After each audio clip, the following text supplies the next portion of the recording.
Dentro dessa lógica das normas internacionais, eu separei para a gente trabalhar aqui na nossa maratona 2 pontos específicos. O primeiro é uma lógica que a gente chama de secularização e que tem um pouco a ver com aquilo que a gente disse na aula de ontem sobre o Estado laico, versus o reconhecimento da importância da religião na vida das pessoas. Olha só, eu separei aqui o preâmbulo. O preâmbulo é aquela parte inicial, tá?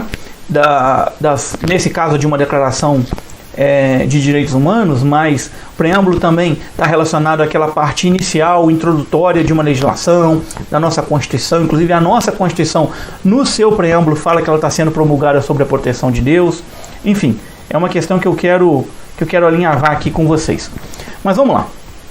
Esse é o preâmbulo dessa declaração sobre eliminação de todas as formas de intolerância e discriminação fundadas na religião ou nas convicções de 1981. Ou seja, a gente ainda aqui está trabalhando sobre essa lógica de liberdade religiosa. Eu só estou fazendo esse à parte para a gente pegar essa tônica de uma legislação internacional. Vamos lá. Olha o que diz esse preâmbulo que é interessante. Considerando que a religião ou as convicções, para quem as profere, constituem um dos elementos fundamentais em sua concepção de vida, e que, portanto, a liberdade de religião ou de convicções deve ser integralmente respeitada e garantida.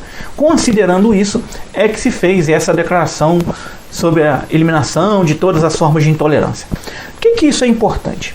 Isso é importante porque há uma declaração mundial, universal, vamos dizer assim, internacional, reconhecendo que a matéria religiosa ela é importante para quem profere a religião. Ou seja, para um cristão, a religião é de fato muito importante. Assim como é para um espírita, para um bandista, para um muçulmano. Ou seja, a pessoa que é religiosa toma para si essa matéria espiritual, religião, como e aí é importante o uso do termo aqui, elemento fundamental em sua concepção de vida. Ou seja, são os óculos, quando a gente fala de cosmovisão, são os óculos que as pessoas usam para enxergar o mundo.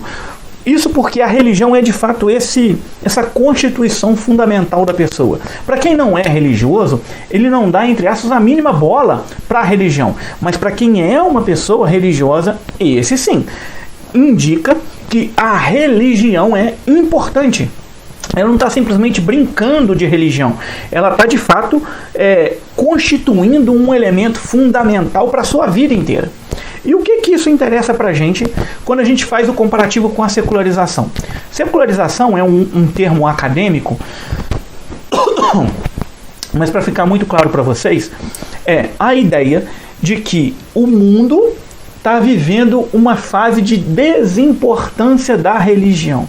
Ou seja, as pessoas são cada vez menos religiosas, a religião tem que ser cada vez mais deixada de lado, deixada debaixo do tapete, as pessoas só podem manifestar a religião privadamente, reservadamente nas suas casas, já não podem dentro da igreja, mas não pode fazer esse discurso na rua, um discurso público e etc. Essa lógica de secularização, que é uma lógica mais acadêmica do que outra coisa, ela encontra em choque com essa visão de importância da religião. E isso tem que ficar claro. Então, a gente tem hoje uma norma internacional que garante ou que reconhece a importância da religião para as pessoas que são religiosas. E eu tenho que convir, e você vai convir comigo também, que o capelão é em si uma pessoa religiosa. A gente disse na aula passada, dentro do conceito de capelania, que a capelania envolve essa dimensão espiritual ou religiosa. Por quê? Porque a capelania não é uma dimensão material, uma dimensão emocional, porque se fosse uma dimensão emocional em seu conceito, um psicólogo seria um capelão, e na verdade ele não é. Então, preste atenção nesse aspecto porque ele é muito importante. Uma segunda questão que eu considero também relevante que também está envolta nessa dinâmica de liberdade religiosa. Declaração Universal dos Direitos Humanos de 1948, artigo 18. Preste atenção no que diz o texto.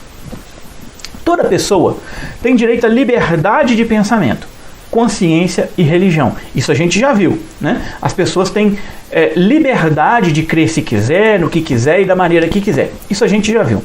Preste atenção nesse segundo aspecto. Esse direito inclui a liberdade de mudar de religião ou crença. E a liberdade de manifestar essa religião ou crença, Preste atenção.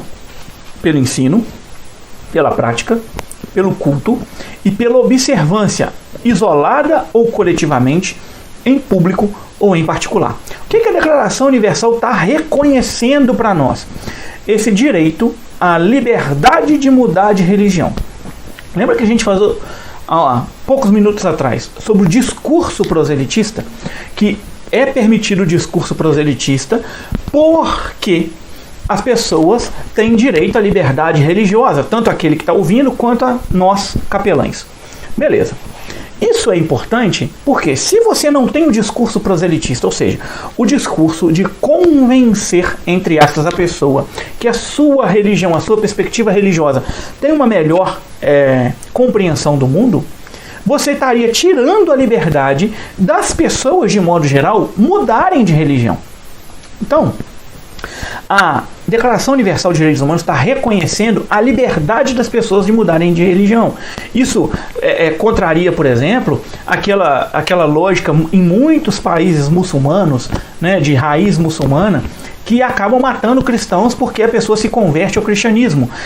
Esse ato de matar cristãos, né, de matar ex-muçulmanos que se convertem ao cristianismo, isso viola também a Declaração Universal de Direitos Humanos. Por quê? Porque tira da pessoa a liberdade de mudar de religião. E aí entra esse segundo ponto que eu disse para vocês, que você pode manifestar a sua fé, isolado ou coletivamente, ou seja, de modo particular. Entra no teu quarto, fecha a tua porta e ore em secreto ao teu pai, que vem em secreto e vai lhe recompensar. Ou coletivamente, em público, né, numa situação no meio da rua, ou em particular, né, num ambiente mais privado, mais isolado, como dentro de uma igreja. E aqui é importante porque há o texto de Romanos 10, do 13 ao 15. Por quê? Todo aquele que invocar o nome do Senhor será salvo. Como, porém, invocarão aquele em quem não creram? E como crerão naquele de quem nada ouviram? Como ouvirão se não há quem pregue? Como pregarão se não forem enviados? Como está escrito: quão formosos são os pés dos que anunciam coisas boas. Esse texto bíblico é uma das bases para que a gente tenha essa liberdade de anunciar o Evangelho, isso sob o ponto de vista religioso e espiritual, porque a gente tem a base para anunciar o Evangelho e exercer esse discurso proselitista. E o que a gente tem que pensar aqui é que justamente isso está previsto também numa declaração universal, numa norma internacional.